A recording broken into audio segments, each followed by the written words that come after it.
Hi friends, oats patties எப்படி பண்ணலான்னு பார்க்கலாம். அதுக்கு ஒரு கப் ஓட்ஸ் வந்து மிக்சியில் அடித்து எடுத்து வச்சுருக்கேன். வெங்காயம், கருவேப்பிலை, கடலை மாவு இதெல்லாம் வந்து எடுத்து வச்சுருக்கேன். இந்த பொருள்லாம் வச்சு எப்படி செய்யலான்னு பார்க்கலாம். இந்த கப்பில் தான் நான் வந்து ஓட்ஸ் ஒரு கப் எடுத்தேன். அதில் வந்து அரை கப் அளவு கடலை மாவு எடுத்துக்கிறேன். 2 பச்சை மிளகாவை மிக்சியில் அடித்து சேர்த்துக்கிறேன். கருவேப்பிலையை பொடிசாக நறுக்கி சேர்த்துக்கோங்க. இதில் வந்து ஒரு அரை ஸ்பூன் அளவு சோம்பு சேர்த்துக்கோங்க. இதில் ஒரு அரை ஸ்பூன் அளவு நம்ம சாட் மசாலா பவுடர் இருக்கு இல்லையா, அதை சேர்த்துக்கோங்க. அதே மாதிரி ஒரு அரை ஸ்பூன் காஷ்மீரி சில்லி பவுடரும் சேர்த்துக்கோங்க. நம்ம ஏற்கனவே பச்சை மிளகா போட்டிருக்கோம், அரைச்சி சேர்த்துருக்கோம். அதனால் இதை வந்து ஒரு அரை ஸ்பூன் அளவு போட்டால் போதும் மிளகாத்தூள். இப்போ இதுக்கு தேவையான அளவு உப்பு சேர்த்துக்கோங்க. இது எல்லாத்தையுமே கலந்துக்கோங்க.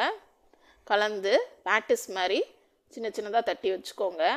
இப்போ அடுப்பில் ஒரு பேன் வச்சு எண்ணெய் ஊற்றிக்கோங்க. எண்ணெய் சூடானோடனே ஒவ்வொன்றா வந்து நம்ம ஒவ்வொரு பேட்டிஸாக போட்டு எடுக்கலாம். இது வந்து ஒரு ஈவினிங் ஸ்நாக் ரெசிபி, ரொம்ப நல்லாயிருக்கும். செஞ்சு பாருங்கள் கண்டிப்பாக.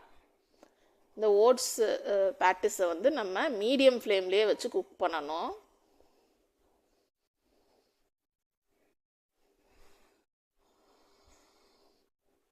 அப்போ தான் நல்லா உள்ளெல்லாம் வெந்திருக்கும்.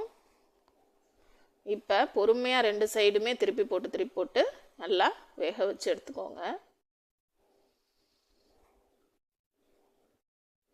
நீங்கள் இதுக்கு எந்த ஓட்ஸ் வேணாலும் சேர்த்துக்கலாம். ரோல்டு ஓட்ஸ் சேர்த்துக்கலாம், இல்லை சாதாரண ஓட்ஸ் சேர்த்துக்கலாம். நீங்கள் எந்த ஓட்ஸ்னாலும் சேர்த்துக்கோங்க. அதை நல்லா மிக்சியில் வந்து நல்லா பொடி பண்ணி வச்சுக்கோங்க. வெறும் ஓட்ஸை மிக்சியில் போட்டு நல்லா பொடி பண்ணி எடுத்து வச்சு இந்த ரெசிபி வந்து நம்ம ஈஸியாக செய்யலாம். இப்போ பேட்டிஸ் வந்து ரெடி ஆயிடுச்சு, எடுத்துக்கலாம். நம்ம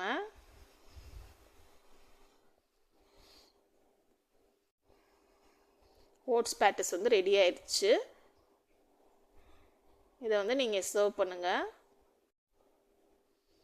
இதை வந்து டொமேட்டோ சாஸோடு நம்ம சர்வ் பண்ணலாம். ரொம்ப டேஸ்ட்டாக இருக்கும். Thank you friends.